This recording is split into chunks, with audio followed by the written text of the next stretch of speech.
Class 9th की physics chapter 5 chapter का नाम है ध्वनि। हम जानेंगे ध्वनि किसे कहते हैं। ध्वनि की परिभाषा जानेंगे। ध्वनि जो कुछ हम अपने कानों द्वारा सुनते हैं उसे ध्वनि कहते हैं। ध्वनि मतलब होता क्या है कि जो कोई व्यक्ति हो वह अपने कानों द्वारा कोई भी आवाज़ सुनता हो, ठीक, उसी को क्या कहा जाता है? ध्वनि कहा जाता है। जैसे में सड़क पर वाहनों के हॉर्न की आवाज़ या किसी पार्क में पक्षियों के चहचहाहट की आवाज़ आदि, यह सब मतलब क्या है? ये सब ध्वनि है। यह ध्वनि के उदाहरण हैं। ठीक, आगे देखेंगे। ध्वनि का उत्पादन एवं प्रकृति, माने कहा जा रहा है ध्वनि का उत्पादन एवं प्रकृति क्या है, इसके बारे में जानेंगे। ध्वनि सदैव कंपन के कारण उत्पन्न होती है। अकारा बिना कंपन के ध्वनि उत्पन्न नहीं हो सकती है। मतलब कहा जा रहा है इसमें कि बिना कंपन के जो ध्वनि नहीं उत्पन्न होती है। ठीक, आगे देखेंगे।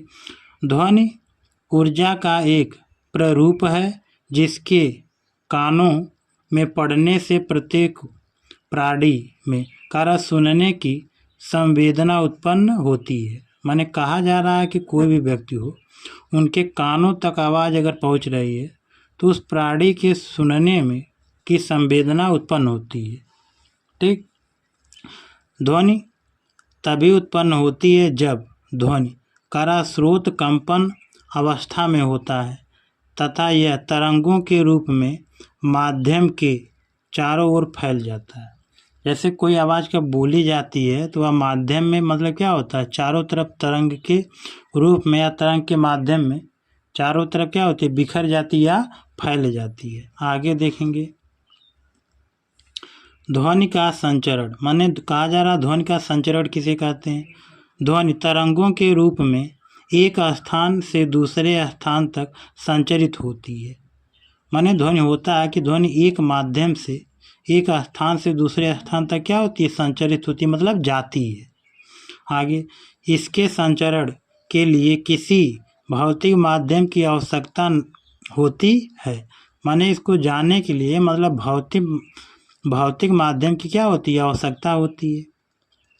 यह माध्यम ठोस, द्रव अथवा गैस किसी भी अवस्था में हो सकता है। माने चाहे आपका ठोस हो, चाहे द्रव हो, चाहे गैस हो, यह किसी भी अवस्था में मतलब क्या होती है? चल जाएगी, मतलब उसमें गुजर सकती है।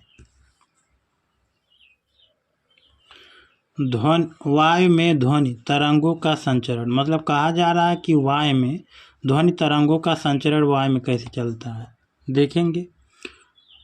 वायु में अनुदैर्घ्य ध्वनि तरंगों के संचरण से वायु के दाब में परिवर्तन होने से संपीड़न या विरलन उत्पन्न होते हैं। यदि किसी स्वत्रित को कंपित किया जाए तो कहा जा रहा है स्वत्रित की भुजा समान स्थिति में से बाहर की ओर अथवा अंदर की ओर कंपन करती है।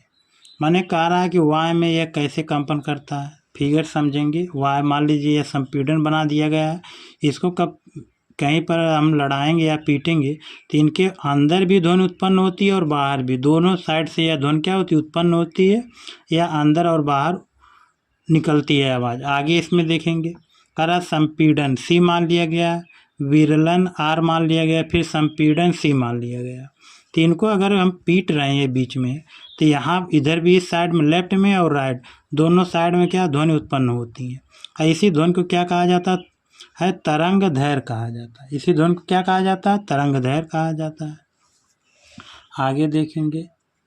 जब किसी कंपित करने वाली वस्तुओं से चलने वाली ध्वनि तरंग वायु के माध्यम से हमारे कानों तक पहुंचकर कानों के पर्दों से टकराती है तो पर्दे में भी उसी प्रकार के कंपन होने लगते हैं जो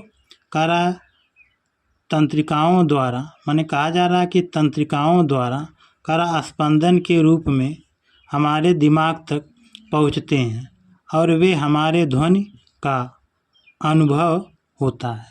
माने कहा जा रहा है कि इनमें किसी वस्तु को हम कानों तक आवाज़ हमारी सुनाई देती है, तो आपके कानों में कंपन होता है, पर्दे तक पहुँचती है, तो उसमें क्या होता है, तंत्रिकाएँ होती हैं। तंत्रिकाओं का काम होता है कि स्पंदन करके वह हमारे मतलब कहाँ, दिमाग तक पहुँचाने की काम करती है। तब हम कभी किसी वस्तु को सुन पाते हैं कि कोई व्यक्ति क्या बोल रहा है या क्या कह रहा है।